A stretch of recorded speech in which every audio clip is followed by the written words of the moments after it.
So we are starting with the case studies on directors. Very important chapter.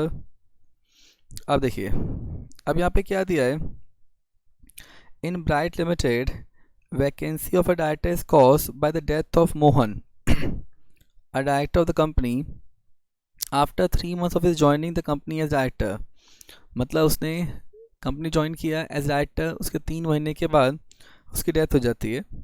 Now the board of director therefore appoint Sumit in his place but did not seek approval of the company general meeting. अच्छा, board ने सुमित को appoint किया लेकिन members का approval नहीं लिया. अब यहाँ पे डेथ की वजह से हुआ है. Now referring to provision companies act examine the validity of Sumit appointment. मतलब यहाँ पे सुमित का जो अपॉइंटमेंट है, now it is in the nature of filling of casual vacancy. अब ये क्वेश्चन जो है, ये क्वेश्चन आया है 2015 में फॉर 4 मार्क्स. तो सबसे पहले फैक्ट ऑफ द केस. अब फैक्ट ऑफ द केस क्या बोल रहा है? Now it says that in Bright limited vacancy of a director is caused by death of Mohan a director of the company after 3 months of his joining the company as director. Now the board of director of the company therefore appointed, तो board ने क्या किया, so therefore appointed Sumit in his place but did not seek approval the company general meeting. अब यहाँ पे क्या लिखा है? अब सबसे पहले एप्लीकेबल सेक्शन. तो यहाँ पे जो डायरेक्टर अपॉइंटमेंट किया जा रहा है वो फिलिंग ऑफ कैजुअल वैकेंसी के लिए हो रहा है.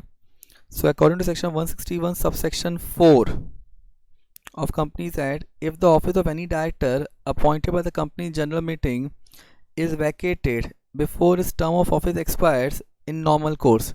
तो अगर डायरेक्टर का ऑफिस वैकेट होता है before expiry of in the normal course, the resulting casual vacancy may be filled by the board of director at the meeting of the board.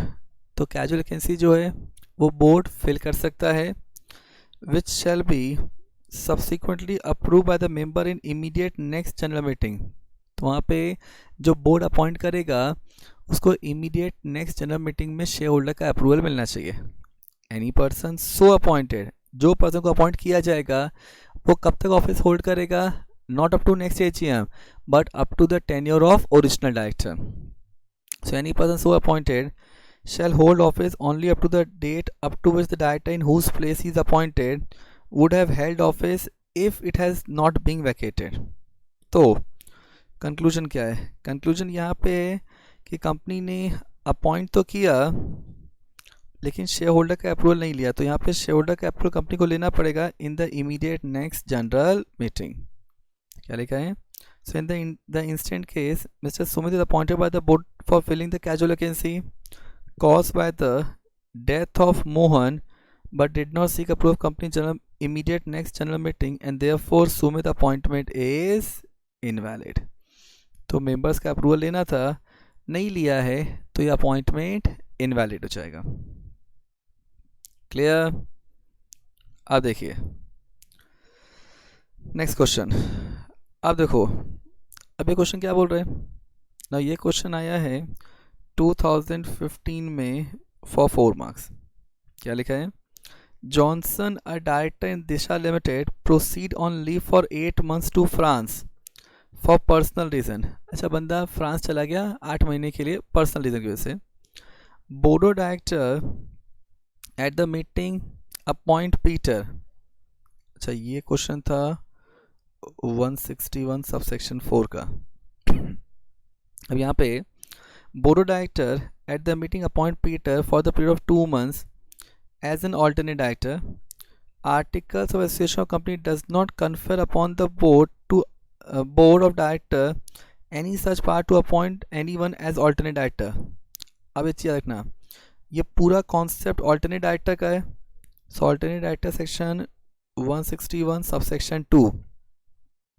अब 161(2) क्या बोलता है कि अगर एओ में अथॉरिटी नहीं है for appointment of alternate director तो मेंबर्स क्या करेंगे? ऑर्डिनरी रेजोल्यूशन पास करेंगे, बोर्ड को ऑथराइज करेंगे and then board alternate director appoint करेगा. Now reference provision companies act examine the validity of the above appointment. What shall be your answer in case board appoint Peter for the entire period of Johnson leave.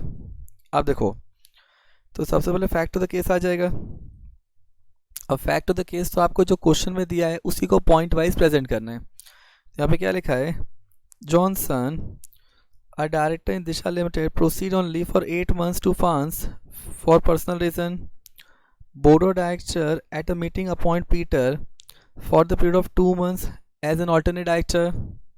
Now articles of association of the company do not confer upon the board of director any such power to appoint anyone as alternate director. अब देखो this is very important कि articles में board को authority नहीं दिया है कि वो ऑल्टरनेट डायरेक्टर अपॉइंट कर सकता है।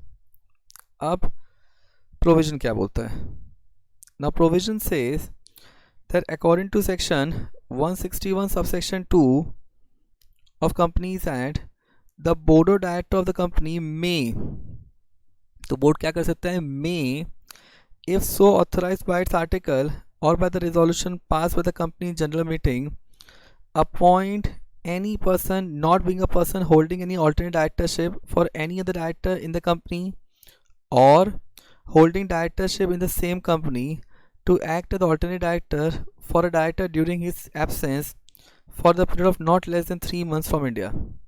अब देखो इसमें क्या दिया है, now it says that now board of director अगर AO में अथॉरिटी है तो बोर्ड अपॉइंट करेगा ऑल्टरनेट डायरेक्टर, और अगर एओ में अथॉरिटी नहीं है तो मेंबर्स ऑर्डिनरी सॉल्यूशन पास करेंगे एंड बोर्ड को ऑथराइज करेंगे and then board will appoint alternate director. अच्छा, किसी पर्सन को ऑल्टरनेट डायरेक्टर बना सकते हैं अगर ओरिजिनल डायरेक्टर इंडिया के बाहर है, कितने पीरियड के लिए, मिनिमम 3 मंथ्स के लिए. एंड यहाँ पे who can not be appointed alternate director, तो अगर मान लो मैं किसी कंपनी में ऑलरेडी ओरिजिनल डायरेक्टर का, किसी एक ओरिजिनल डायरेक्टर का ऑल्टरनेट डायरेक्टर हूँ, तो मैं उसी कंपनी में किसी और डायरेक्टर का ओरिजिनल डायरेक्टर नहीं बन सकता एट द सेम टाइम.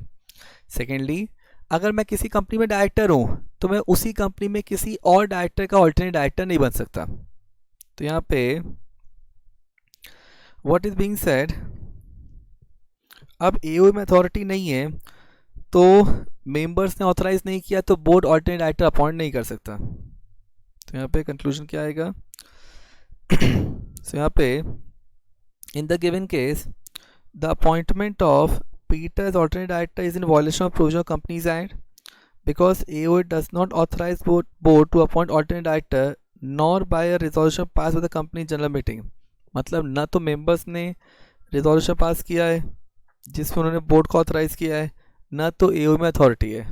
अब देखो, अच्छा यहाँ पे आप ऑल्टरनेट डायरेक्टर पीटर को 2 महीने के लिए अपॉइंट करो या पूरे टेन्योर के लिए अपॉइंट करो, answer will remains the same. Clear? So the answer would be same even if Peter is appointed for the entire period of Johnson leave. Clear? अब देखिए, so let's move to next question. अब देखो next question क्या दिया है. Now Paras, a director of Spike Private Limited, resigned from the office of director. He has forwarded a copy of the resignation to the company and the registrar ROC in time. The company, however, not filed relevant form to ROC. अच्छा, DIR 12 company को file करना था, company ने file नहीं किया, लेकिन उसने company को और ROC को इन्फॉर्म कर दिया, मतलब पारस ने DIR 11 फाइल कर दिया है. Now explaining the provision of Companies Act in this regard, decide the status of Paras. अब पारस का क्या स्टेटस होगा. अब देखो ये क्वेश्चन जो है ये 2016 में आया है फॉर 4 मार्क्स. अब यहाँ पे सबसे पहले fact of the case, now Paras a director of spike private limited resign from the office of director. Now he has forwarded a copy of resignation to the company in ROC in time. The company however not filed relevant forms to ROC. तो ये जो section है ये 168 का case है. अब देखो, अब यहाँ पे एप्लीकेबल सेक्शन क्या बोलता है, तो एप्लीकेबल सेक्शन रूल क्या बोलता है, that as per section 168 of the Companies Act 13 read with rule 15 and 16 of companies appointment and qualification of director rules, a director may resign from his office by giving a notice in writing to the company. तो director company से resign कर सकता है company को notice दे के in writing. and the board shall on receipt of such notice take note of the same and the company shall, याद रखना DIR 12 company को फाइल करना मैंडेटरी है, DIR 11 डायरेक्टर चाहे तो फाइल कर भी सकता है, नहीं भी कर सकता. So company shall intimate the registrar within 30 days, inform DIR 12 and shall also place the fact of such resignation in the report of director in the immediately following general meeting by the company. मतलब company DIR 12 भी file करेगा और directors report में इसको place भी करेगा. The director may also forward the copy of resignation along with the detailed reason for the resignation to the registrar in DIR 11 within 30 days of resignation. मतलब यहाँ पे डायरेक्टर के ऊपर चॉइस है कि अगर वो फाइल करना चाहे तो फाइल कर सकता है DIR 11, लेकिन DIR 12 फाइल करना मैंडेटरी है कंपनी के ऊपर. अब द रेजिग्नेशन ऑफ डायरेक्टर, अच्छा रेजिग्नेशन डायरेक्टर कब से इफेक्टिव होगा? जिस दिन रेजिग्नेशन लेटर कंपनी को मिला, या तो जो डेट रेजिग्नेशन लेटर में लिखी है, whichever is later. So the resignation of a director shall take effect from the date on which the notice is received by the company or the date, if any, specified to the director in the notice, whichever is later. Now, so what is the conclusion? तो conclusion क्या बोलता है यहाँ पे? Now it says that company ने DIR 12 file नहीं किया, लेकिन इसने फाइल किया था, तो इसका रेजिग्नेशन इफेक्टिव है. So in the instant case, the resignation by Mr. Paras shall remain valid and shall be recorded by the registrar. इसका मतलब responsibility of filing DIR 12 is upon the company. तो अगर company ने नहीं किया तो company penalty आएगा, लेकिन पारस का रेजिग्नेशन वैलिड है. अब देखो नाउ नेक्स्ट क्वेश्चन क्या बोलता है. Now what is being said that Crujan Holdings Limited promoted Miss Bhavna and designated her as Director Administration. तो उन्होंने भावना जी को प्रमोट किया, उनको डायरेक्टर बना दिया, डेजिग्नेशन उनको दिया है director administration.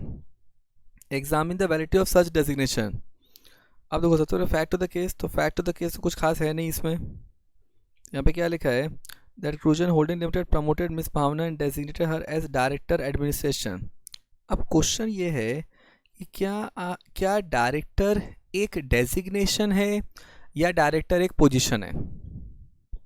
Now so who is to be called as director?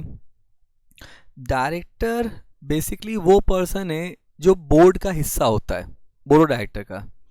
So director is not a designation, it is basically a position.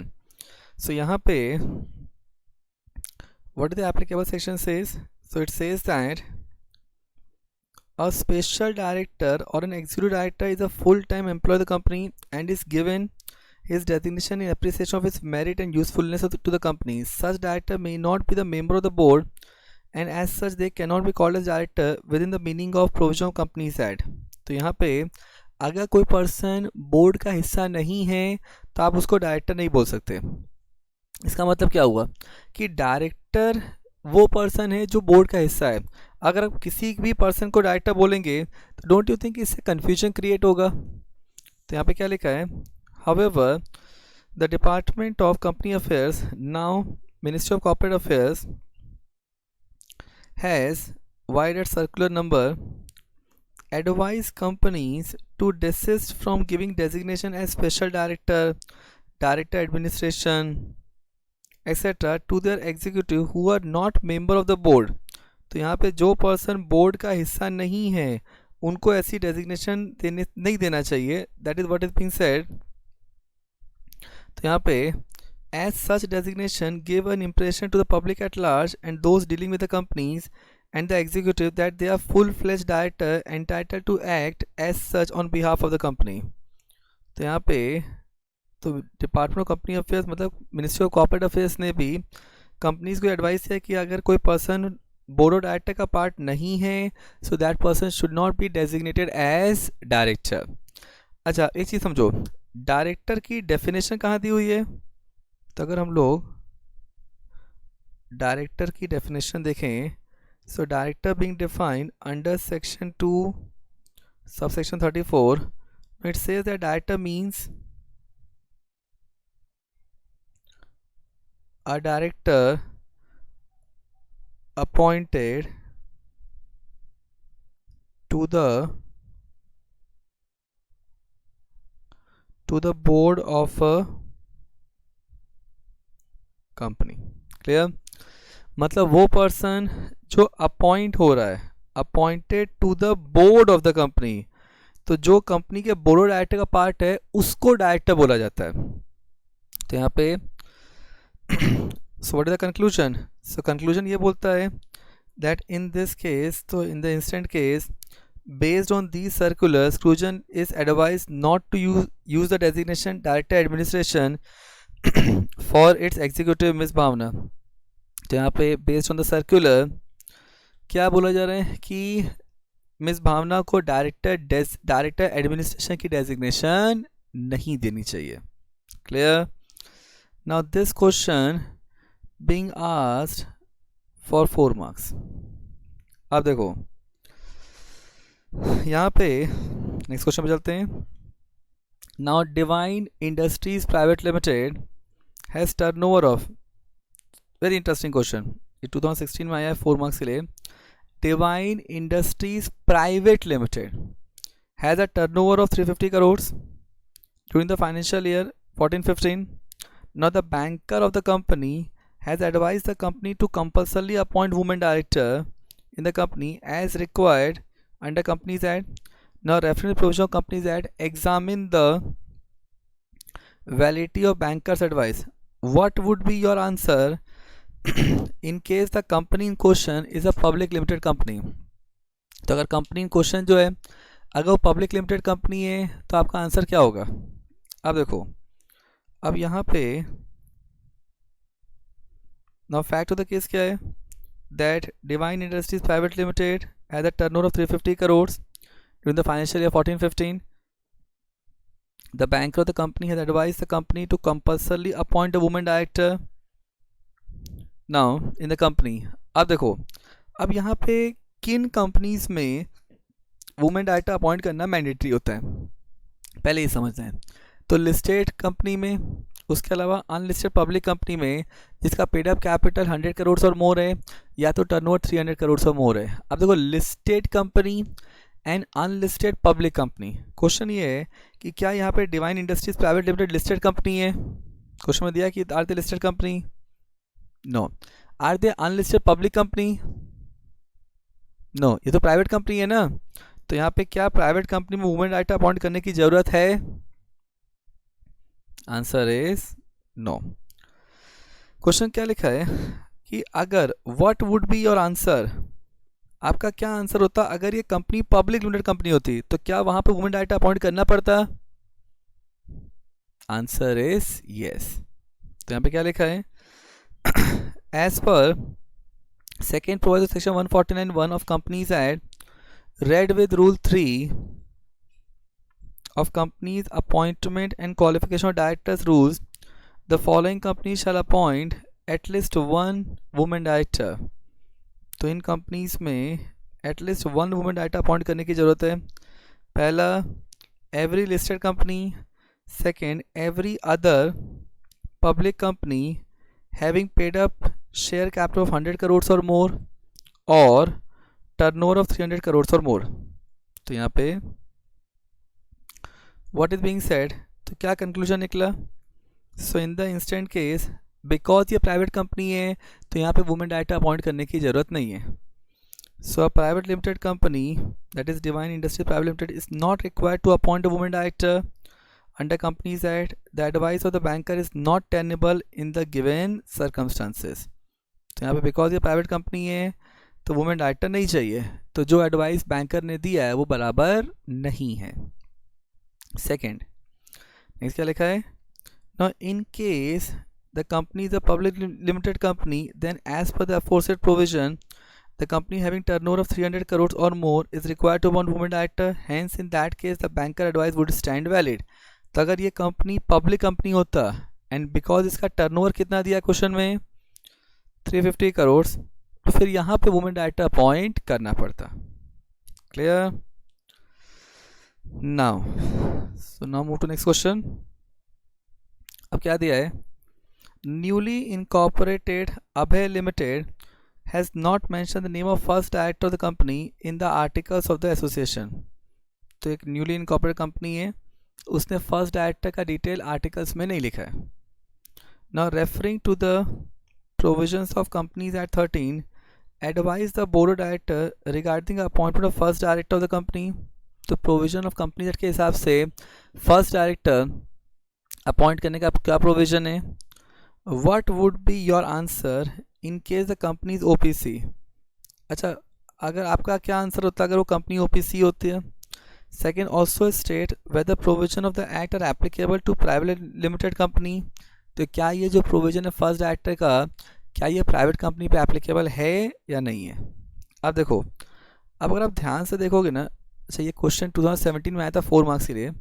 अगर आप इस क्वेश्चन को ध्यान से देखोगे तो इस क्वेश्चन में कोई केस स्टडी नहीं है। यहाँ पे आपसे ये लोग स्ट्रेट अवे प्रोविजन पूछ रहे हैं about first director. So this is what they are asking for, is basically first director. यहाँ पे क्या लिखा है, as per section 152 subsection 1 of companies act where no provision is made in the articles of company for the appointment of first director, the subscriber to the memorandum। तो जो company में memorandum का subscriber है जो कि individual है, shall deem to the first director of the company until the directors are duly appointed। तो जब तक डायरेक्टर प्रॉपरली अपॉइंट नहीं हो जाते, और ओपीसी में जो सोल मेंबर होता है वही फर्स्ट डायरेक्टर बन जाएगा।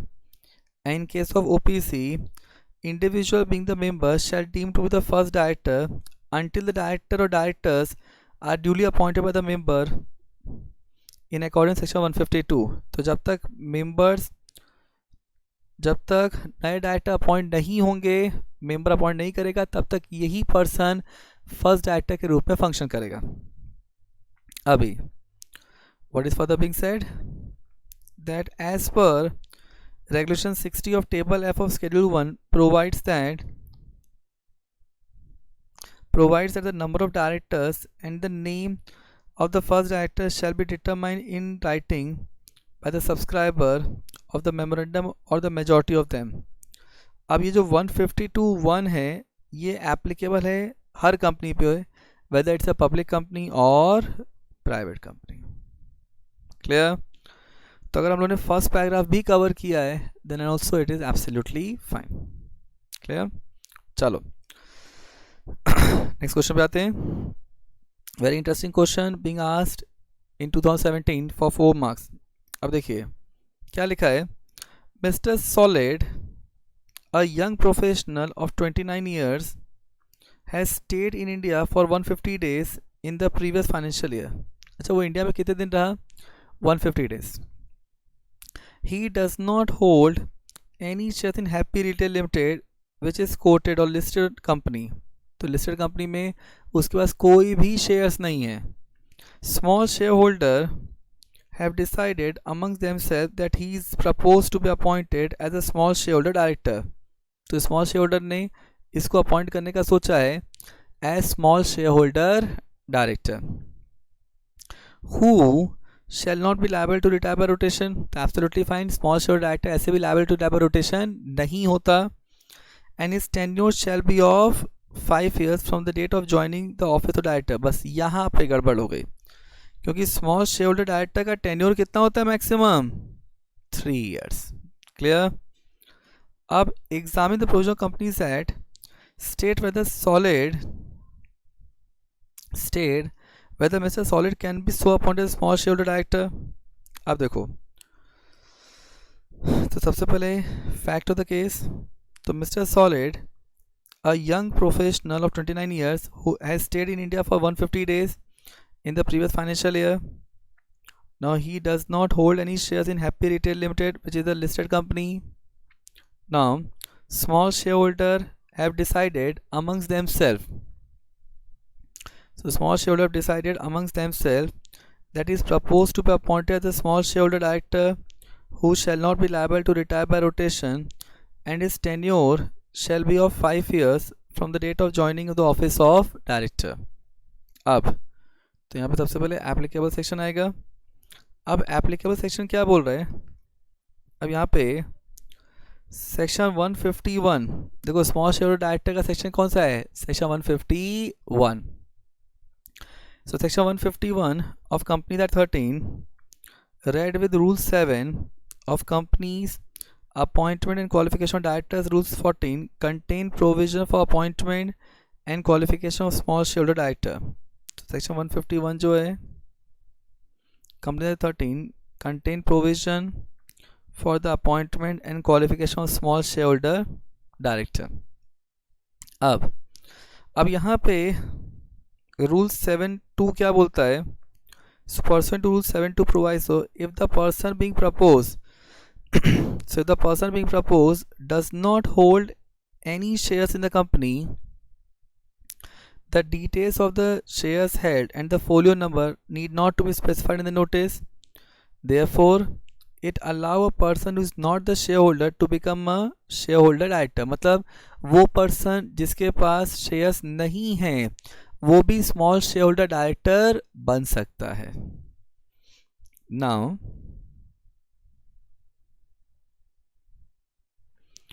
अब देखो, अब pursuant to rule 7(5) the appointment of small share director shall be subject to the provisions of section 152 except that. तो जो appointment of small share director वो liable to retire by rotation नहीं है. नाउ उसका टेन्योर कितना होगा? Maximum 3 years तक, and not eligible for reappointment. So such director shall not be liable to retire by rotation. Such director tenure as small shareholder director shall not exceed a period of 3 consecutive years, and on the expiry of the tenure, such director shall not be eligible for reappointment. Now, so question ये है कि क्या Solid का appointment valid है? Answer is no. क्यों? क्योंकि उसका appointment कितने पीरियड के लिए किया गया है? 5 years के लिए. एंड क्या स्मॉल शेयर डायरेक्टर 5 year के लिए अपॉइंट हो सकता है? Answer is no. क्या लिखा है? In the instant case, in accordance with rule 7(2) mister Solid does not hold any share in Happy limited can be propose to be appointed small share director. Second, he shall not be liable to retire by rotation, but he cannot be appointed for 5 years. Mr. Solid can be appointed as small shareholder director only for 3 years. Done. Now, so this is the concept pertaining to small shareholder director. Now, अब next question क्या दिया है? Now, the board of director of Goodwill India Limited wish to appoint an alternate director on the company's board in the absence of Mr. Prince, a director who proceed on leave. Now, referring to the provision of Companies Act, state the conditions to be satisfied before a board appoints such director. What shall be the tenure of such alternate director in case Mr. Prince incur a disqualification and cease to be director? तो यहाँ पे again अगर आप ध्यान से देखोगे तो ये क्वेश्चन कोई केस स्टडी नहीं है.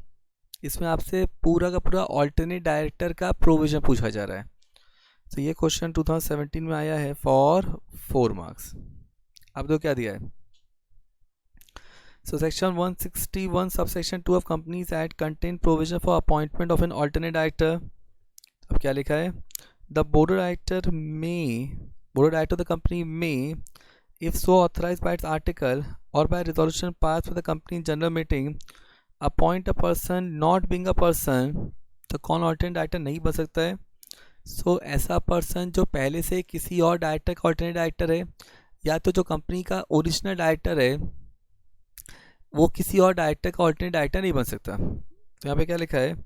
So not being a person holding any alternate directorship for any other director in the company or holding directorship in the same company to act as alternate director for a director during his absence for a period not less than 3 months from India. अब what is further being said? No person shall be appointed as an alternate director for an independent director unless he is qualified to be appointed as independent director. मतलब अगर आप independent director के लिए किसी को alternate director बना रहे हो तो जिसको बना रहे हो वो भी इंडिपेंडेंट डायरेक्टर के क्राइटेरिया को फुलफिल करना चाहिए. नाउ फर्दर क्या दिया है? N alternate director shall not hold office for a period longer than that permissible to a director in whose place he has been appointed and shall vacate the office if and when the director in whose place he has appointed returns to India. मतलब alternate director जो original director है उसके tenure तक ही director रह सकता है, उससे ज़्यादा नहीं रह सकता. और जैसे ओरिजिनल डायरेक्टर इंडिया में रिटर्न करेगा इसका टेन्योर ख़त्म. Now if the term of office of original director is determined before he so returns to India, तो अगर ओरिजिनल डायरेक्टर का टेन्योर ख़त्म हो जाता है और वो रीअपॉइंट होता है तो जैसे ओरिजिनल डायरेक्टर का टेन्योर ख़त्म ऑल्टरनेट डायरेक्टर का टेन्योर भी ख़त्म. लेकिन जैसे वो बंदा रीअपॉइंट होगा तो ये पर्सन ऑटोमेटिकली रीअपॉइंट नहीं होगा. So if the term of office of original director is determined before he so returns to India, any provision for the automatic reappointment of retiring director in default of another appointment shall apply to the original and not to the alternate director. Clear? So यहाँ पे what exactly they are asking for is the provision of 161 subsection 2. अब देखो अब next क्या दिया है? Now R Limited is holding 40% paid up share capital of ACT Aviation Private Limited. R System appointed a representative director in ACT Aviation Private Limited to safeguard its interest. A board of director of R System Limited wish to know whether the director appointed by them shall be treated as a nominee director. तो जो R system limited है उसके पास ATC aviation के 40% holding है. उसने अपने investment को safeguard करने के लिए अपने पर्सन को वहाँ पे अपॉइंट किया है. तो जिसको अपॉइंट किया क्या उसको नॉमिनी डायरेक्टर बोला जाएगा? That is what they are asking for. आप देखो तो सबसे पहले फैक्ट ऑफ द केस आ जाएगा. Now fact of the case क्या बोलता है? That R system limited is holding 40% paid up share capital of ACT Aviation Private Limited. Second, R System appointed representative director in ACT Aviation Private Limited to safeguard its interest. अभी अब applicable section regulation rule क्या बोलता है? Now it says that अब nominee director का section कौन सा है? तो section for nominee director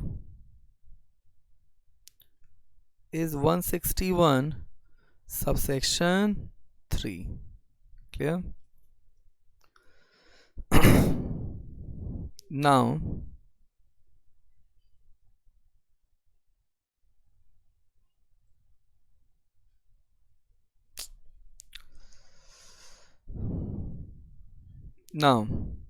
अब देखो as per section 161 subsection 3 of the Companies Act, subject to the articles of company, the board may appoint any person as a director nominated by any institution in pursuant to provisions of the law for the time being in force, or any agreement or by the central government, state government by virtue of their shareholding in the government company. यहाँ पे क्या दिया है? The board may appoint any person as a director nominated by institution. तो board किसी person को appoint कर सकता है director who has been nominated by institution. Now, in pursuance of any provision of law or by virtue of agreement or central government, state government by virtue of shareholding in government company. अब क्या लिखा है? Furthermore, explanation to section 149 of Companies Act 13 provides that nominee director means a director nominated by any financial institution in pursuance of the provisions of any law for the time being in force or any agreement or appointed by the government or any other person to represent his interest. तो nominee director में अगर हम लोग independent section 149 देखते हैं तो इसमें nominee director के लिए क्या बोला है कि director nominated by institution or agreement government or any other person to represent his interest.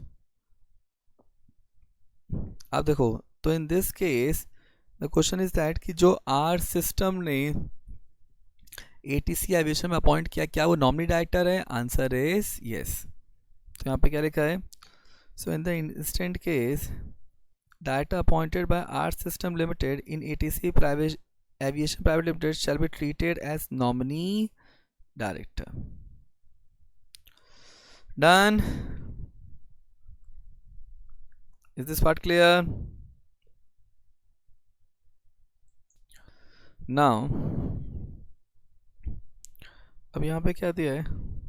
Now Anil, a shareholder holding 9% equity shares of the company who is not holding any directorship wants to stand for directorship in Pritham Limited in the next annual general meeting. Now state the procedure for the appointment of Anil as per the provisions of Companies Act 13. अब ये 5 marks का question है. क्या ये case study है. Answer is no. ये direct question है. Now अब ये जो पूरा का पूरा आपको प्रोसीजर लिखना है.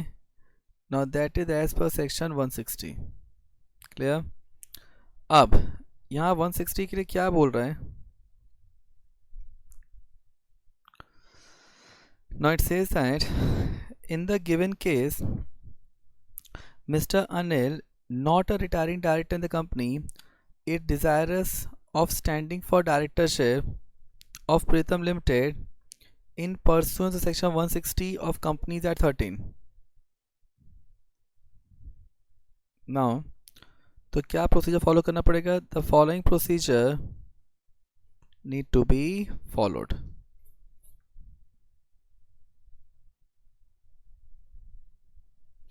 अब देखो अब यहाँ पे बेसिकली आपको पूरा का पूरा सेक्शन ही इलेबोरेट करना है.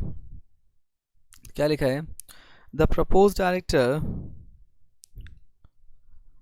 नाउ द प्रपोज डायरेक्टर और सम member intending to propose him as the director has not less than 15 days, not less than 14 days before the general meeting left at the register of the company a notice. यहाँ पे क्या रखना. एक company को क्या देना पड़ेगा. Notice देना पड़ेगा. a notice in writing under his hand signature specifying his candidature as the director or as the case may be the intention of such member to propose him as a candidature for that office along with the deposit of 1 lakh rupees or such higher amount as may prescribe. now question मतलब क्या है. मतलब ये है that यहाँ पे अगर now so what has been said कि अगर किसी पर्सन को डायरेक्टर अपॉइंट होना है या किसी मेंबर को किसी और पर्सन को डायरेक्टर के रूप में प्रपोज करना है. So notice have to be given to the company 14 days before the date of general meeting and notice के साथ डिपॉजिट देना पड़ेगा. कितना. 1 लाख रुपीज़ का. तो यहाँ पे what has been said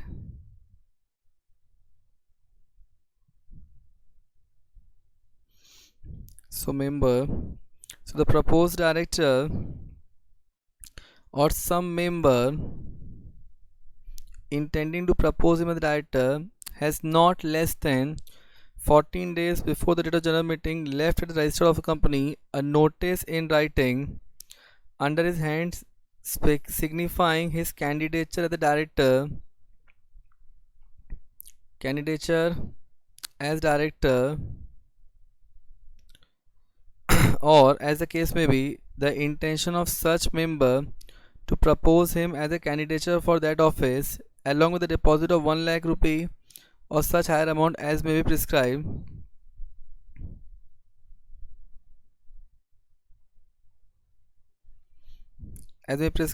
which shall be refunded to such person or as the case may be to the member if the person proposed get elected the director or get more than 25% total valid vote casted either on show of hand or on poll on such resolution. मतलब वो पैसा कब वापस किया जाएगा? अगर 25% अगर वो पर्सन अपॉइंट हो गया या more than 25% valid vote casted receive हो गया तो ही वो जो मनी है जो डिपॉजिट अमाउंट है वो रिफंड किया जाएगा, otherwise the money will not be refunded. Now अब ये जो रिक्वायरमेंट है ये रिक्वायरमेंट कब एप्लीकेबल नहीं होगा? So the requirement of deposit of amount shall not apply in case of appointment of an independent director. तो अगर कंपनी इंडिपेंडेंट डायरेक्टर अपॉइंट कर रहा है और if the company is appointing independent director or a director recommended by the nomination committee or remuneration committee, तो यहाँ पे अगर डायरेक्टर रिकमेंड कर रहा है नॉमिनेशन रेमुनेशन कमेटी, अगर कंपनी में नॉमिनेशन रेमुनेशन कमेटी है तो if section 178(1) applies or a director recommended by the board of director of the company in case of a company not required to constitute nomination and remuneration committee. Now what is further being said? Now the company shall at least 7 days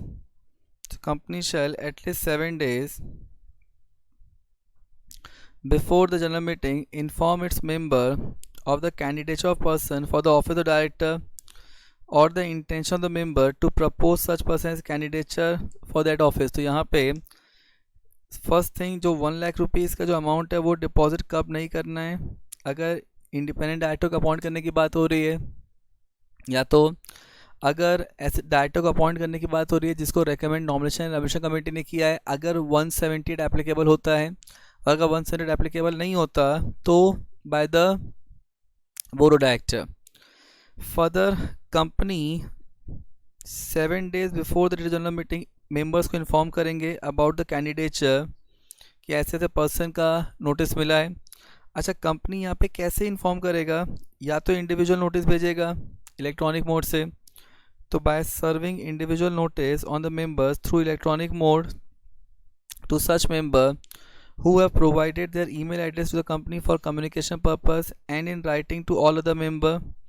तो company या तो सब members को individual notice भेजे and by placing notice of such candidates or intention on the website of the company, तो company के website पे भी नोटिस प्लेस कर सकते हैं. लेकिन अगर सफिशिएंट टाइम नहीं है, सो व्हाट इज रिक्वायर्ड दैट अगर सफिशिएंट टाइम नहीं है तो कंपनी नोटिस को पब्लिश कर सकता है इन 1 English newspaper in English language and 1 vernacular newspaper in vernacular language. क्या लिखा है? Provided that it shall not be necessary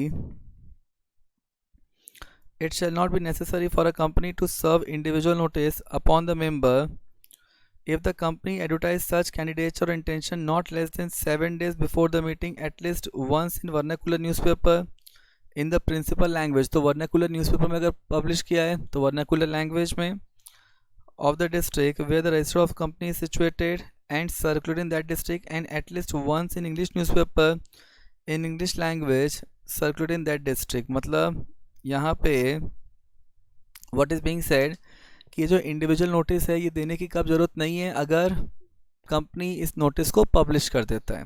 clear? So as per section 152 of the company the 13, no person shall be appointed as the director unless he has allotted din under 154 or such number as may prescribe.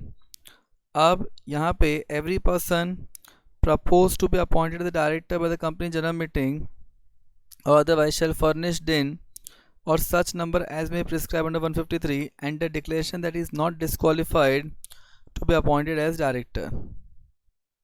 मतलब अगर company किसी को director appoint करना चाहता है तो company को उस पर्सन के पास डिन होना चाहिए, प्लस उस पर्सन को एक डिक्लेरेशन देना पड़ेगा that he is not disqualified and he is having DIN. Now what is further being said that जिस पर्सन को अपॉइंट किया है उसका कंसेंट जो है वो आरओसी को फाइल किया जाएगा bye filing DIR-12 with in 30 days. तो यहाँ पे क्या लिखा है? Now it says that a person appointed as a director shall the person appointed as the director shall not act as the director unless he gave his consent to hold the office of director, and such consent has been filed with the registrar within 30 days of his appointment by filing DIR-12. Clear? So precisely under this the entire section actually have to be elaborated. Done. So next move to the next question. अब देखिए, अब next question क्या बोल रहा है? Now Fashion Limited hold a general meeting for passing a special resolution regarding appointment of Shyam Lal, 72 years, as managing director of the company. Out of 50 members present in the meeting, 25 voted in favor, 15 against, and 10 members did not cast their vote. Can company appoint Shyam Lal as managing director of the company? Discuss. अब देखो, तो यहाँ पे 25 voted in favor, 15 voted against, 10 member no vote. अब देखो, now for passing special resolution, vote in favor should be more than or equal to 3 times of vote in against. अब vote in favor कितना है? 25, and vote in against कितना है? 15. So it is not more than or equal to, so therefore special resolution not passed.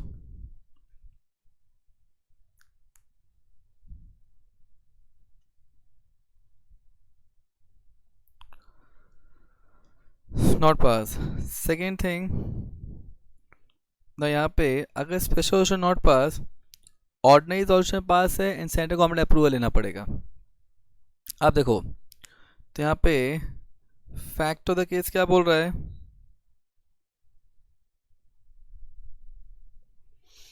Now fact of the case क्या बोल रहा है? Now fashions limited hold a general meeting for passing a special resolution regarding appointment of Shyam Lal, 72 years, as managing director of the company. Now out of 50 members present in the meeting, 25 voted in favor, 15 against, and 10 member did not cast their vote. अब इसमें दो चीज़ें important हैं. अगर आप किसी person को manager person के रूप में अपॉइंट करना चाहते हो हु इज़ ऑफ 70 years और मोर, तो स्पेशल रेजोल्यूशन पास करना पड़ेगा. या तो स्पेशल रेजोल्यूशन पास नहीं हुआ तो ऑर्डिनरी रेजोल्यूशन पास करो एंड सेंट्रल गवर्नमेंट का अप्रूवल लो. So as per section 196 subsection 3 of companies act, no company shall appoint or continue the employment of any person as managing director, whole-time director, manager who is below the age of 21 years or has attained the age of 70 years. Now, provided that appointment of person who has attained the age of 70 years may be made by passing special resolution, in which case the explanatory statement annexed to the notice for such motion shall indicate the justification of appointing such person. Provided further that no such special resolution pass, but vote cast in favor of the motion exceed the vote if any cast against the motion, and central government is satisfied on the application made by the board that such appointment is most beneficial to the company, the appointment of person who has attained the age of 70 years may be made. तो यहाँ पे पहला तो special resolution pass करना पड़ेगा, और अगर special resolution pass नहीं हुआ तो ordinary resolution plus central government approval. Further As per section 114 2C of Companies Act, a resolution shall be a special resolution when the vote cast in favor of the resolution, whether on show of hand or electronically or on poll, as the case may be, by members who, being entitled to do vote in person or by proxy or by postal ballot, are required to be not less than 3 times the number of vote, if any, casted against the resolution by members so entitled and voting. तो इसमें क्या लिखा है? A resolution shall be special resolution when vote cast in favor of resolution are required to be not less than 3 times of vote casted against the resolution by members so entitled to voting. तो यहाँ पे what is the conclusion? अब देखो यहाँ पे special resolution तो पास हुआ नहीं, तो ordinary resolution plus central government approval लेके रेजोल्यूशन अपॉइंटमेंट कर सकते हैं. So in the present case the special resolution was not pass. Mr. Shamlal may be appointed as the managing director since the vote cast in favor exceed the vote cast against the resolution, and central government approval may be obtained by the board to appoint him as the managing director. If central government is satisfied, the approval may be granted. Clear? So this is something. So यहाँ पे ordinary resolution pass plus central government approval need to be obtained. अब next question देखते हैं. अब next question क्या दे रहा है? Now it says that A limited, now A limited a public company wants to appoint alternate director. Examine the validity of the act of the company with reference to provision of Companies Act in the following cases. Now D, a director was absent for a period of 2.5 months. Is it proposed to appoint an alternate director? क्या alternate director 2.5 months में original director missing है तो क्या alternate director appoint हो सकता है? Answer is no. alternate director कब appoint होता है? If the original director remains outside India for 3 months. Clear? Second क्या लिखा है? E, a director was absent for 4 months. It is propose to appoint F as alternate director in place of E.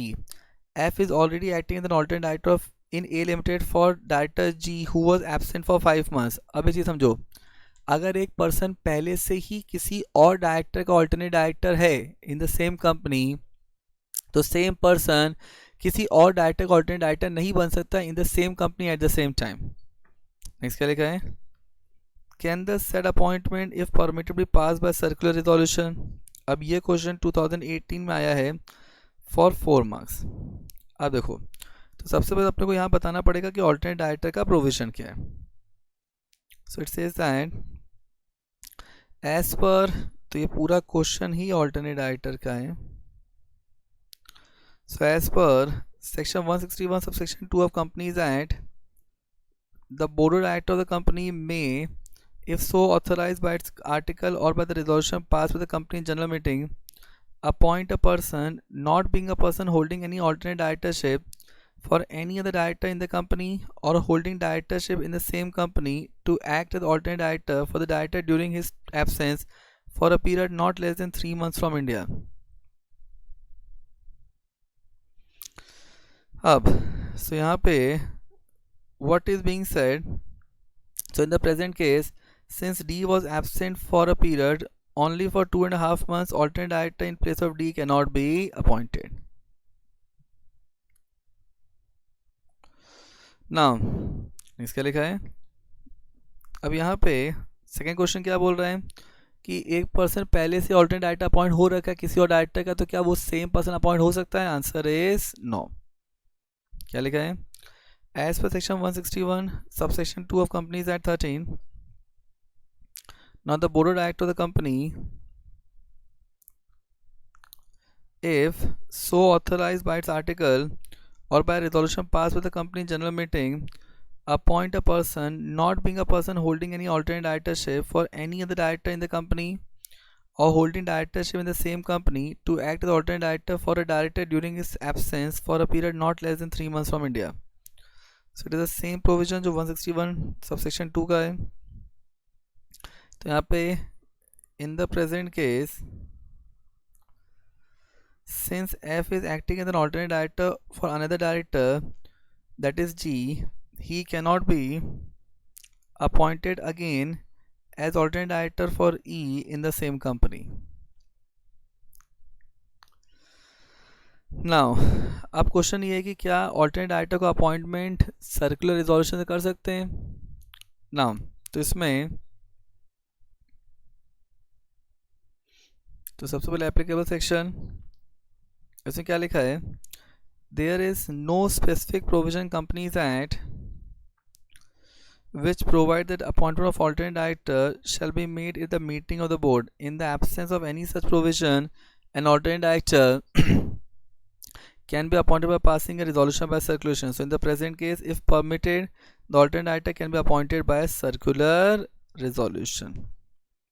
तो यहाँ पे alternate director को circular resolution से appoint कर सकते हैं, बिकॉज कंपनी ने कोई प्रोविजन दिया ही नहीं है कि कर सकते हैं कि नहीं कर सकते हैं, कुछ नहीं दिया है तो कर सकते हैं. Clear? Now this is very interesting question with respect to alternate director. Now let's move to next question. अब ये जो क्वेश्चन है ये 2019 में आया है for 4 marks. अब क्या बोलता है question? Now it says that now T Limited, a listed company, has 20 crores paid up share capital and has 9 directors on its board. Advise T Limited on the following matter. First, the number of independent directors it should appoint on its board. तो company को unlisted company, listed company है, 20 करोड़ से paid up capital है, has 9 director on it's board. तो कितने independent director appoint करने पड़ेंगे? 1/3 of total director. सो 9 का 1/3 मतलब 3 director. Now, how many independent directors should be appointed by T Limited in case it is an unlisted public company? तो unlisted public company में कितने director appoint करने पड़ते हैं? Minimum 2. Now, can T Limited appoint an independent director for second consecutive term of 6 years, whose first term as independent director is of 4 years? Answer is no. क्यों? क्योंकि एक term maximum कितने साल का हो सकता है? 5 साल का, और ऐसे 2 कॉन्जिक्यूटिव टर्म्स हो सकते हैं. तो मैक्सिमम 5 ईयर्स है, तो अगर 5 से कम भी है तो भी उसको एक ही टर्म माना जाएगा. Now T limited wants to appoint another independent director for the further period of 2 years. He has already completed 2 consecutive term of 4 years each as independent director in the T Limited. क्या उसको immediately appoint कर सकते हैं? Answer is no. 2 consecutive term के बाद 3 साल का cooling of period होता है, तो 3 साल का गैप होना चाहिए. अब देखिए, अब यहाँ पे सबसे पहले एप्लीकेबल सेक्शन, यहाँ पे क्या लिखा है? So it says that section 149(4) of company 13, every listed public company shall have at least 1/3 of total number of director as independent director.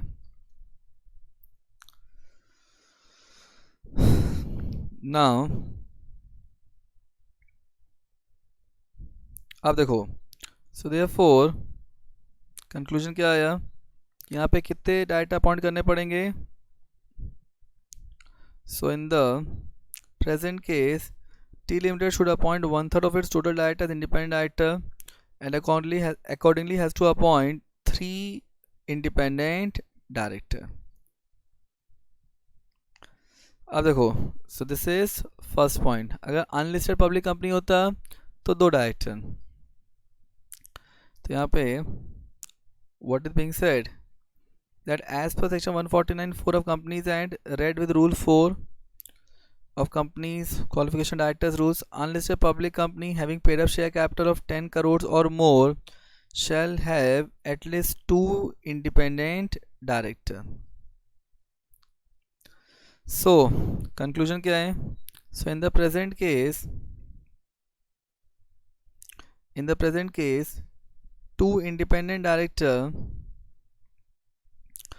independent director has to be appointed by T Limited as it is an unlisted public company and its paid up share capital is more than 10 crores. Third, क्या लिखा है third में? कि पहला term 4 साल का था तो क्या दूसरा टर्म 6 ईयर्स का हो सकता है? Answer is no.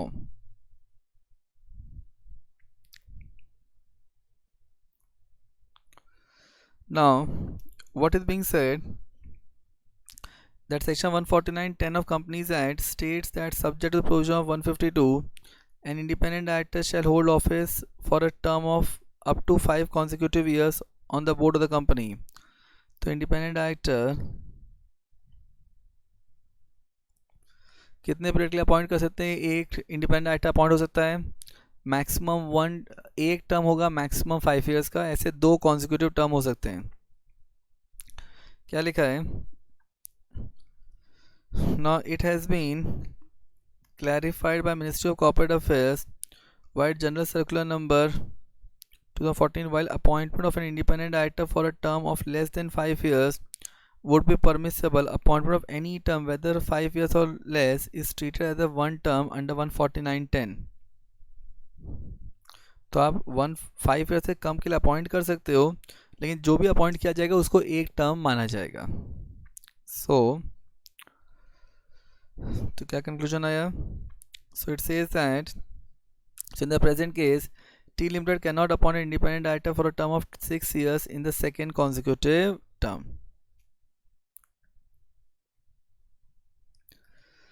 अब 2 टर्म खत्म हो चुके हैं 4-4 साल के, तो क्या एक और टर्म हो सकता है 2 साल का? Answer is no. तो क्या लिखा है? एज पर Section 149(11) of Companies Act, no independent director shall hold office for more than 2 consecutive terms, but such independent director shall be eligible for appointment after the expiration of 3 years of ceasing to be the independent director, provided that independent director shall not during the said period of 3 years be appointed or associated with the company in any capacity directly or indirectly. मतलब उसका उस 3 years में company से कोई connection नहीं होना चाहिए. Now क्या लिखा है?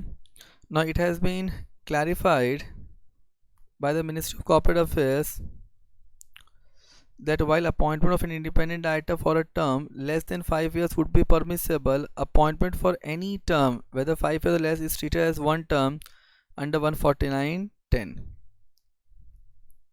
तो उसके अगर 2 टर्म खत्म हो चुके हैं तो फिर अनदर टर्म 3 साल के बाद ही होगा.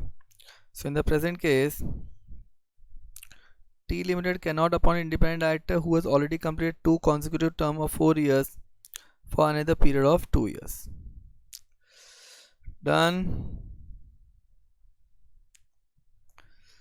Very interesting case, and this is something being asked for 4 marks.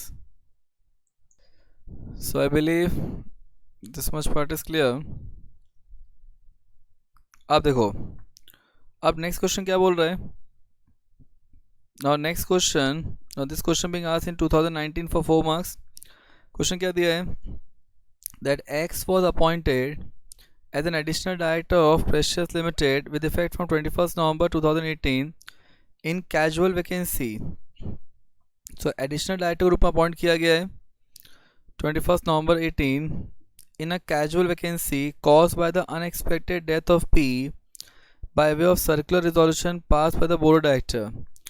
With reference to the provision of Companies Act, advise the company on the validity of appointment of Mr. X and his continuation as an additional director. अब एक चीज़ समझो, यहाँ पे अगर उसको casual vacancy के लिए appoint किया गया है तो वो एडिशनल डायरेक्टर नहीं है, और अगर एडिशनल डायरेक्टर है तो कैजुअल वैकेंसी नहीं है. दोनों सेक्शन को यहाँ पे मिक्स कर दिया है. तो फैक्ट ऑफ द केस क्या बोलता है?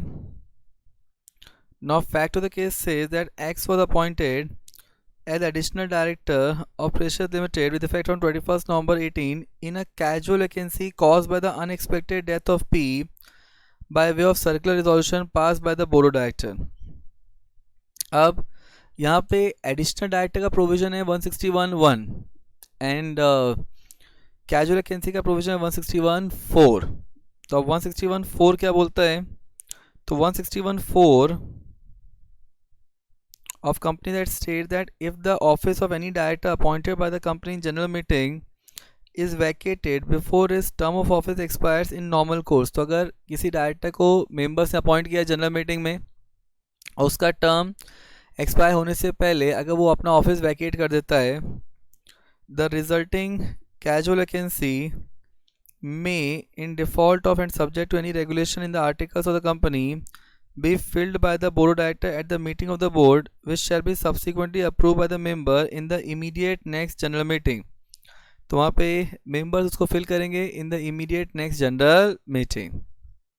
सो यहाँ पे बोर्ड उसको अपॉइंट करेंगे और उसके अपॉइंटमेंट को इन the immediate next general meeting में शेयर होल्डर्स का अप्रूवल लेना है. Provided that any person so appointed shall hold office only up to the date up to which the director in whose place he is appointed would have held office if he has not been vacated. तो इसका मतलब alternate director का tenure कितना होता है? It is not up to the tenure of next general meeting, it is up to the tenure of original director in whose place he has been appointed. अब section 161 of Companies Act does not authorize board to appoint an additional director to fill the casual vacancy. अब इसमें तो this is the provision pertaining to alternate director, pertaining to appointment director by filling casual vacancy. अब additional director के लिए क्या बोला है? Now as per section 161 subsection 1 of Companies Act, the articles of company may confer on its board of director the power to appoint any person other than the person who failed to appoint the director in general meeting as additional director at any time, who shall hold office up to the date of the next annual general meeting or the last date by which the annual general meeting should have held, whichever is earlier. अब 161 subsection 1 क्या बोलता है? Now it talks about additional director. तो what is being said कि additional director, तो अगर articles में authority दिया है तो बोर्ड additional director अपॉइंट कर सकते हैं. एंड additional director वो होना चाहिए other than the person, so they can appoint any person as additional director except the person जिसको members ने director नहीं बनाया, वो person additional director भी appoint नहीं हो सकता. और इसका tenure कितना होगा? up to the next AGM, so up to the date of ensuing AGM or the last date of holding AGM, whichever is earlier. So यहाँ पे so in the present case, if appointment of X was made as an additional director, then such appointment cannot amount to filling casual vacancy. And if X is appointed to fill casual vacancy, then he shall not be an additional director. मतलब दोनों नहीं हो सकता, कोई एक हो सकता है. Now, तो क्या लिखा है? It is thus clear that the appointment of X as an additional director to fill the casual vacancy is not valid. However, X can be treated as additional director and his office as additional director shall be valid up to the date of ensuing AGM. In this regard, the text of resolution dealing with casual vacancy will be void but shall be valid to the extent of additional director. Further, X can be appointed to fill the casual vacancy by passing a circular resolution, since the appointment of director for filling casual vacancy require passing of resolution in the board meeting. The appointment of X is in contravention of 161 and therefore invalid. अब देखो, अब यहाँ पे very important part कि additional director for filling casual vacancy ये तो होगा ही नहीं. अगर एडिशनल डायरेक्टर है तो उसका अपॉइंटमेंट वैलिडिटी कब तक रहेगा? Up to the date of ensuing AGM. And in this regard जो टेक्स्ट ऑफ रिजोल्यूशन है उसको थोड़ा सा मॉडिफाई करना पड़ेगा.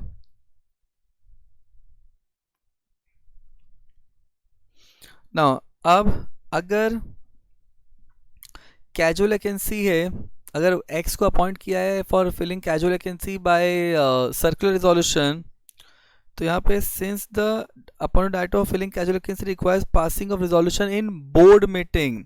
सो if you see this thing, what is being said that अगर आप कैजुअल वैकेंसी में डायरेक्टर अपॉइंट करो तो इसमें क्या लिखा है? filled by the board of director at the meeting of the board, which shall be subsequently approved by the member in the immediate next general meeting. तो क्या यहाँ पे immediate next general meeting हुआ? नहीं. तो circular resolution से appointment नहीं होगा. तो यहाँ पे क्या लिखा है? The appointment of X in contravention of 161 and therefore invalid. Clear? अब देखो, अब now this question being asked in 2019 for 5 marks. अब क्या बोल रहे हैं that Rajesh Gowda is the director of XYZ Private Limited having a paid up capital of 11 crores. Now the company has granted a loan of 2 crores to Rajesh Gowda. Now the company has a borrowing of 15 crores from HDFC Bank. The company secretary informed the company that the loan to the director is in violation of the provision of Companies Act. Justify the claim of company secretary. अब अच्छी देखो, company की paid up capital कितनी है 11 करोड़. तो 11 करोड़ का तो 2 into 11 crore और 50 crore whichever lesser, which means that 22 crores और 50 crores whichever lesser, मतलब 22 crores. तो अगर कंपनी की बोरोइंग लिमिट से कम है, कंपनी ने एग्जिस्टिंग बोरोइंग में जो सबसिस्टिंग है उसमें कोई डिफॉल्ट नहीं किया है, एंड प्राइवेट कंपनी में कोई भी अदर बॉडी कॉर्पोरेट मेंबर नहीं है, तो फिर प्राइवेट कंपनी अपने डायरेक्टर को लोन दे सकता है. 185 की एप्लीकेबिलिटी नहीं आएगी. मतलब ये जो पूरा का पूरा केस है वो सेक्शन 185 का है. अब देखिए, तो यहाँ पे now fact of the case क्या बोलते हैं. तो Rajesh Gawda is the director of XYZ private limited having a paid up capital of 11 crore. Second, the company has granted a loan of 2 crores to Rajesh Gowda. Now the company has a borrowing of 15 crores from HDFC Bank. अब यहाँ पे applicable section क्या बोलता है. अब applicable section say that according to section 185(1) of Companies Act 13, no company shall directly or indirectly advance any loan, including any loan represented by book debt, to or give any guarantee or provide any security in connection with the loan taken by. अच्छा, क्या condition बोला है. Any director of the company or a company which is holding company, any partner or relative of such, any of the director, or any firm in which such director or relative is a partner. Clear? तो इन लोग को company loan नहीं दे सकता, guarantee security नहीं दे सकता. Now further, wide exemption notification dated 5th June 15, the section 185 shall not apply to a private company provided it has not committed a default in filing its financial statement under section 137 और annual return section 92 with registrar. मतलब private company पे section की applicability नहीं आएगा. Condition क्या दिया है. Now condition that in whose share capital no other body corporate has invested any money. तो उस प्राइवेट कंपनी में किसी बॉडी कॉर्पोरेट का इन्वेस्टमेंट नहीं होना चाहिए. Second, if the borrowing of such company from bank or financial institution or any body corporate is less than twice of paid up share capital or 50 crores whichever is lower. तो borrowing जो है वो 2 times of paid up capital और 50 crores whichever is lesser, उससे कम होनी चाहिए borrowing. And such a company has not defaulted in repayment of such borrowing subsisting at the time of making transaction under this section. तो कोई भी default नहीं होना चाहिए in making repayment. So अब देखो लिमिट कितना आ रहा है 22 करोड़. तो एग्जिस्टिंग बोरिंग कितनी है 15 करोड़ की है, तो चलेगा अगर बाकी कंडीशन भी सेटिस्फाई हो रहे हैं तो. क्या लिखा है. So in the present case, considering that the paid up capital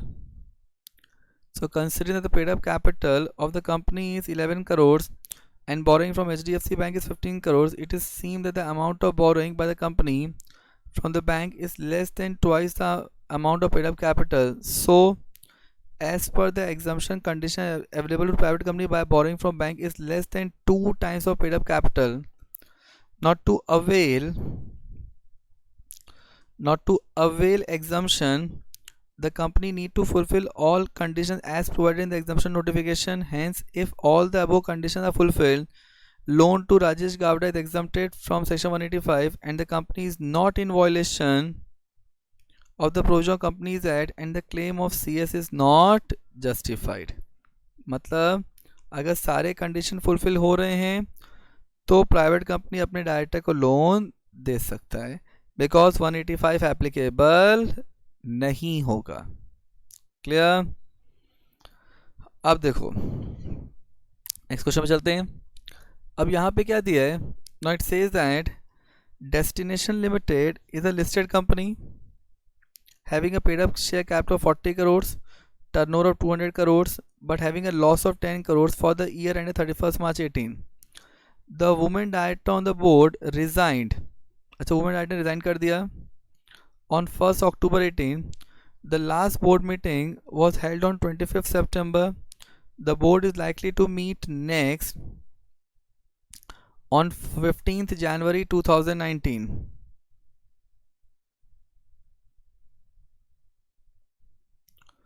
Lalita no resign किया 1st October. So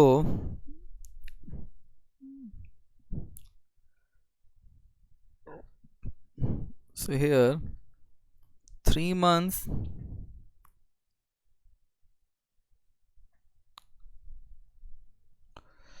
vacancy or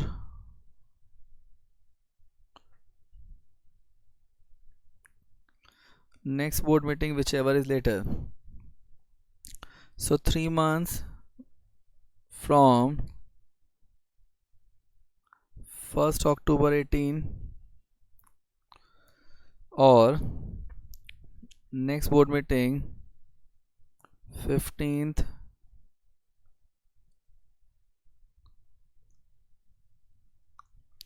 now 15 January 19. अच्छा, 3 months from 1st October क्या हो जाएगा? तो 1st November, 1st December, 1st January. So 1st Jan 19. So 1st Jan 19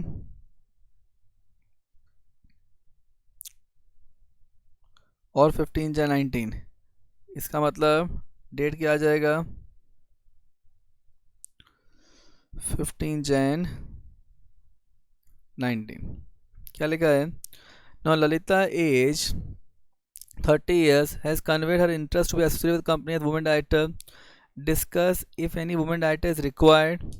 अब listed company है, required to fill the vacancy and if so when the appointment should be made as per the Provision of Companies Act. अब देखो तो यहाँ पे सबसे पहले fact of the case लिख देंगे. Now, so what is the fact of the case being specified? So the Destination Limited is a listed company with paid up capital of 40 crores, turnover of 200 crores, but having a loss of 10 crores. Second, the woman director resigned from 1st October 2018. So this is important fact क्योंकि जिस दिन vacancy create हुई है. Now the last board meeting was held on 25th September 18. The board is likely to meet next on 15th January 19. Now Lalita, age 30 years, has conveyed her interest to be associated. Age 30 years has conveyed her interest to be associated with the company as a woman director. अब applicable section क्या बोलता है? तो कौन सी company women director appoint करना पड़ेगा? सो listed company में N unlisted public company जिसका पेड अप कैपिटल 100 करोड़ और मोर है, टर्नओवर 300 करोड़ और मोर है. सेकेंडली, अगर वुमेन डायरेक्टर में वैकेंसी क्रिएट हो गया so in the next board meeting or 3 months whichever is later. So it says that as per second proviso to section 149(1) the following companies shall appoint at least one woman director.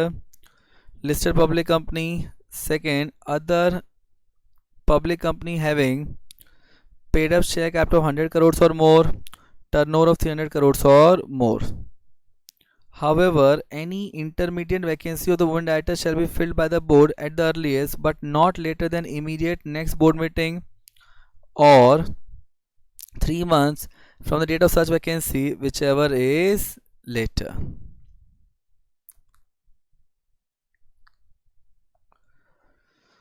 Up. So, what is the conclusion? So, conclusion, what is being said? So, in the given case, as Destination Limited is a listed company and hence the company is required to appoint women director in its board irrespective of paid up capital, turnover and loss amount. अगर listed company है तो women director appoint करना mandatory हो जाता है. Now the appointment of Miss Lalita as women director is to be made at the earliest but not later than immediate next board meeting or 3 months from the date of vacancy, whichever is later. That means that the appointment shall be made by 15th January 2019. And this is what we have also calculated. Clear? यहाँ तक एकदम clear. अब देखिए, अब यहाँ पे now Rajiv and his wife Surekha are the only two directors of Rajsur Private Limited. Now Rajiv went abroad for 2 months. Now before going abroad, he registered as general power of attorney in favor of his son Ranbir, aged 21 years, to execute all documents on his behalf as an individual as well as director of Rajpur Private Limited. अच्छा, क्या आप अपना directorship किसी को assign कर सकते हो by power of attorney और अदरवाइज? Answer is no. और अगर आपने असाइनमेंट किया तो असाइनमेंट क्या हो जाता है? वॉइड. क्लियर? तो यहाँ पे Ranbir signed a contract on behalf of Rajpur Private Limited by exercising his power of attorney. Is the contract binding upon the company? Answer is no. Clear? अब सबसे पहले so fact of the case. अब Rajiv and his wife Surekha are the only two directors of Rajpur Private Limited. Rajiv went abroad for 2 months. Before going abroad, he registered a general power of attorney in favor of his son Ranbir, aged 21 years, to execute all documents on his behalf as an individual as well as director of Rajpur Private Limited. Now Ranveer signed a contract on behalf of Rajpur Private Limited by exercising his power of attorney. अब तो question ये है कि क्या यहाँ पे company क्या director अपना डायरेक्टरशिप असाइन कर सकता है? Answer is no. तो यहाँ पे जो पूरा है वो सेक्शन 166 का है. तो एज पर सेक्शन 166 क्या है? Duties of director. तो it says that a director of the company shall not assign his office and any assignment so made shall be void.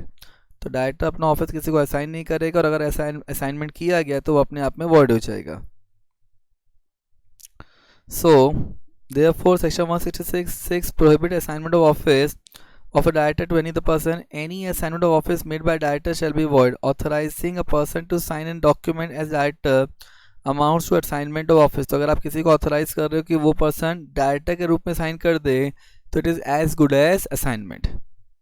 अब तो यहाँ पे what is being said that in the instance case Rajiv cannot assign his office of directorship in Rajpur Private Limited to his son Ranbir by general power of attorney to sign the document on his behalf as the director of the company. Contracts signed by Ranbir on behalf of company are void and not binding upon the company.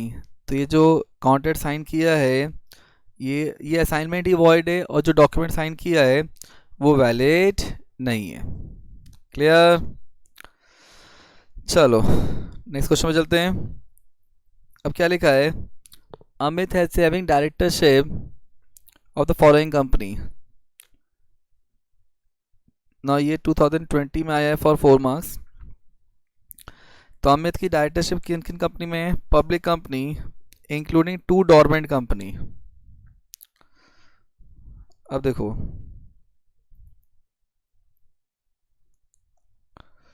Public company 8 है, उसमें 2 dormant company है, तो dormant company हट जाएगा। Now private company, now 10 including 2 subsidiaries of a public company, तो ये private से निकल जाएगा और पब्लिक में ऐड हो जाएगा।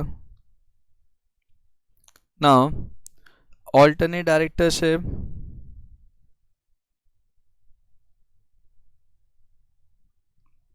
वन। नाउ सेक्शन 8 कंपनी तो इंक्लूड ही नहीं होता, मतलब तो 8 पब्लिक कंपनी है, 8 प्राइवेट कंपनी है, ऑल्टरनेट डायरेक्टरशिप है, so total is equal to 17 directorship. तो यहाँ पे क्या लिखा है, indicate how many more directorship Amit can undertake in public और प्राइवेट कंपनी। अच्छा, तो पब्लिक में कितना बढ़ सकता है, पॉसिबल एडिशन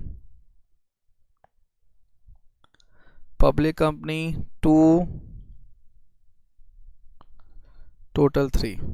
क्लियर। अब देखिए, तो यहाँ पे क्या दिया है, एप्लीकेबल सेक्शन रूल्स रेगुलेशन क्या लिखा है। Now according to section 165 subsection 1 of companies act 13, now no person shall hold office as a director including any alternate directorship in more than 20 companies at the same time. Second, provided that the maximum number of public companies in which a person can be appointed as a director shall not exceed 10. Now for calculating or reckoning the limit of public company in which the person can be appointed as a director, directorship in private company that are either holding company or subsidiary company or public company shall be included. Now for reckoning the limit of directorship of 20 companies, directorship in dormant company shall not be included. Further, तो dormant company include नहीं होता, section 8 company include नहीं होता. Further, wide exemption notification dated 5th June to 15. In case of section 8 company, section 165 shall not apply provided it has not committed a default in filing its financial statement under 137 or annual return under section 92. So conclusion कितना क्या निकला, so in the given case Amit is holding directorship in 8 public company, तो 8 public company, then 10 private company including 2 subsidiary public company, alternate directorship and section 8 company. So accordingly, in public company presently he is holding 8 directorship and in private company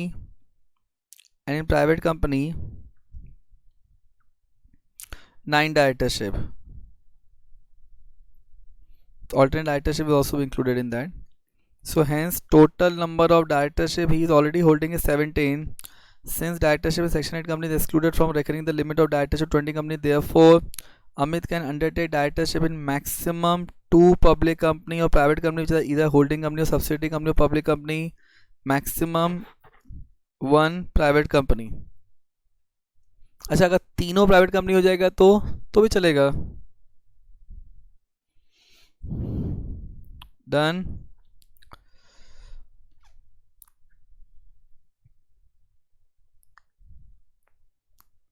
यहाँ पे एक point लिखना, total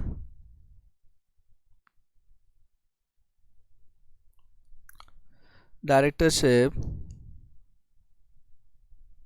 और total additional directorship shall not exceed 3 company. Additional directorship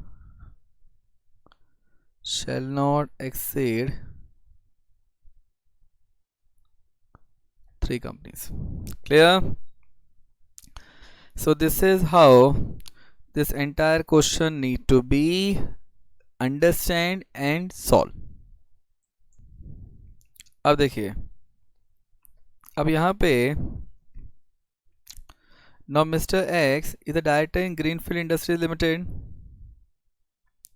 Now he is a man of wide knowledge of commercial matter. The company has not filed financial statement with ROC for the year 31st March 14, 15 and 16. However, it has filed the annual return for those years in compliance with provision of the Companies Act. Considering X's huge experience, Rainfield Industries Limited wants to induct him as a director on the board. Referring to the provision of Companies Act, examine the validity of such proposal. अब देखो, अब यहाँ पे first of all the fact of the case.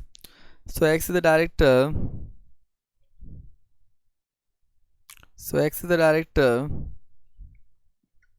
In Greenfield Industries Limited. Now he is a man of wide knowledge in commercial matter. The company has not filed a financial statement with ROC for 3 years ended 31st March 14, 15, 16. तो 16 के बाद अगले 5 साल तक he is not eligible to be reappointed in the same company or getting appointed in other company for 5 years. So, however, it has filed the annual return for those years in compliance with provision of Companies Act. Considering Mr. X's huge experience, Redfield Industries Limited wants to induct him as the director on the board. अभी जो पूरा का पूरा case है 164(2) का है, तो क्या लिखा है? Now, according to section 164(2) of Companies Act, no person who is, कोई भी person who is or has been a director of the company which has not filed financial statement or annual return for a continuous period of 3 financial year or has failed to repay the deposit accepted by it or pay interest thereupon or to redeem any debenture on the due date or pay interest thereupon or pay any dividend declared, and such failure to pay redeem continues for 1 year or more, now shall be eligible to be reappointed as the director of the company or appointed in other company for a period of 5 years from the date on which the company fails to do so. मतलब 5 साल के लिए disqualification लग जाएगा from getting reappointed in the same company or getting appointed in other company. अब, now provided that where a person is appointed as the director of the company which is in default of clause A or B, he shall not incur the disqualification for a period of 6 months from the date of his appointment. ये नहीं भी लिखेंगे तो भी चलेगा. इसमें ये बस यही लिखा है कि अगर कोई नया बंदा डायरेक्टर बन के आता है ऐसी कंपनी में तो उसका डिस्क्वालिफिकेशन इमीडिएटली चालू नहीं होता, अपॉइंटमेंट के 6 महीने के बाद चालू होता है. So in the given case Greenfield Industries Limited has not filed its financial statement for the financial year ended 31st March 14, 15, 16. Therefore, it has not filed such statement for a continuous period of 3 financial year. However, it has filed annual return for those 3 financial year. Non-filing of any one of the financial statement or annual return for a continuous period of 3 financial year will disqualify such director from being appointed as a director in other company. So, applying to the above provision of 164(2)(a, in the given case, Mr. X, a director of Greenfield Industries Limited, cannot be appointed the director in Redfield Industries Limited till the expiry of 5 years. मतलब वो person 5 साल तक appoint नहीं हो सकता. अब देखो now, तो ये जो क्वेश्चन था ये 164(2) का प्रोविजन था. Very important section.